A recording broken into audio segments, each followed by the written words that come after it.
how often do agents not deliver the CCNRs All the or time. preliminary report? All the time. Yep. And this is an important talking point because I think listing agents don't realize that their seller is technically in default if they don't deliver all those items in the seller's disclosures Which in section of reverse the rep sheet. is they would have to pay earnest money Yeah, an amount equal to the amount given by the buyer. Yep, in liquidated damages. It's just something important to keep in mind that, sometimes we're a little lackadaisical, especially on the listing side, because we just kind of trust our sellers. We hand them the seller's disclosures. We say, fill this out. There's so many transactions where the seller fails to deliver all those items prior to the seller's disclosures deadline. Little do most listing agents know that they are putting their client in default if all those items aren't delivered. In the past, I used to only put like 4 days for seller's disclosures. I no longer do that. You want more time? Yeah, especially to get a title report. Well, and HOAs, like HOAs. some of them are delayed, and you can't get a hold of them. You like no one's there. You send an email. Yep. Someone might be especially on a small HOA where there's someone who's volunteering, and every week or so they might meet. Yes. And so it's important to understand and verify that, and then get an extension if you need it. But it does take longer than just a few days to get those disclosures. But even better, should they just do that before they list the property? They really should. I mean, you should be getting a preliminary title report before you list.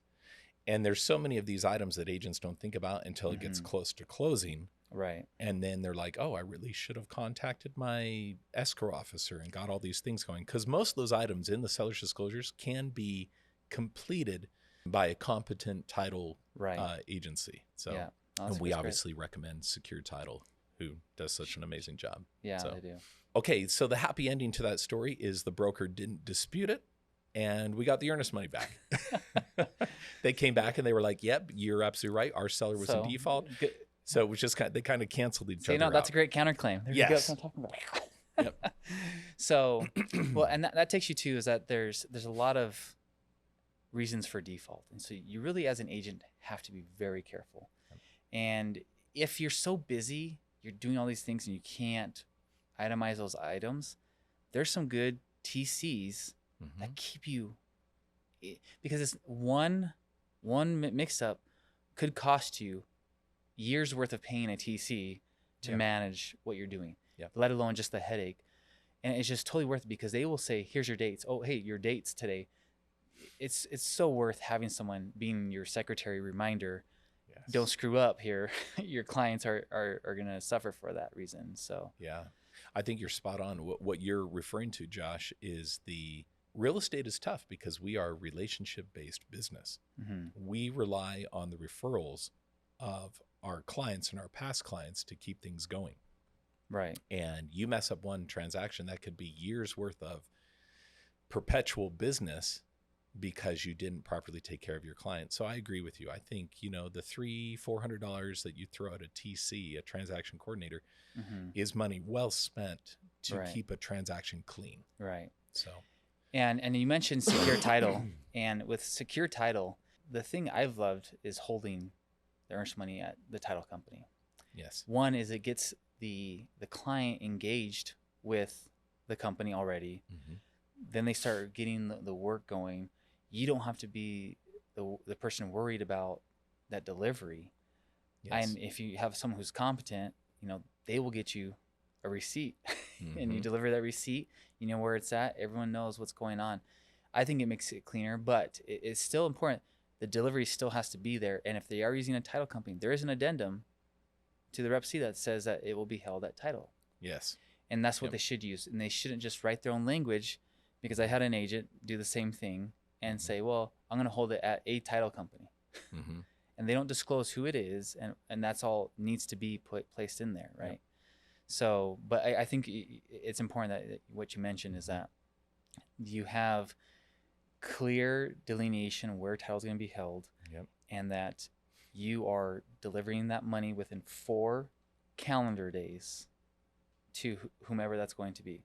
Yes. If it's going to be at title or if it's going to be at the brokerage, delivery there. And that should be one of the first things you do is tell your clients, you need that earnest money delivered or you could lose it. You need to tell them, because they might just think, oh, well, it's not that big of a, one more day is not a big deal. Mhm. They don't understand. They're putting everything. that money at risk. Yeah. Yep. And so you as an agent really have to look out as a fiduciary responsibility, look out for your client's best interest, and then no, you will lose this money if you don't deliver it on this date. Exactly. I mean, that's super important. Yeah, absolutely. In fact, there's a legal term I recently learned, and this is important for agents to know. It's called contingent precedent. And that is where you have an undefined aspect to your contract. And that's what you're talking about. Like, So what was that again? I contingent haven't heard this before. precedent. Contingent precedent. And what a contingent precedent basically does, or precedents, I guess, contingent precedents, is you're basically putting an undefined aspect to your contract. And what that does to the contract is it makes it unenforceable. So if you were to say the earnest money will be held at a title company, but you don't specify a title company, that would be contingent precedents. Okay. Where basically you've now created a contract which is not enforceable. Right. And we see this with agents who say that buyer and seller will agree upon this at some later date. Yeah. That's a contingent precedence. So agents should avoid that. Yeah. Try to come up with concrete definitions to your contract. And if agents have questions, they really should be asking their brokers. And reach out to a broker. Every single time. Yeah. Very good. We almost know everything. Yeah. Except for when we don't. Except for when we don't, and then we reach out to attorneys.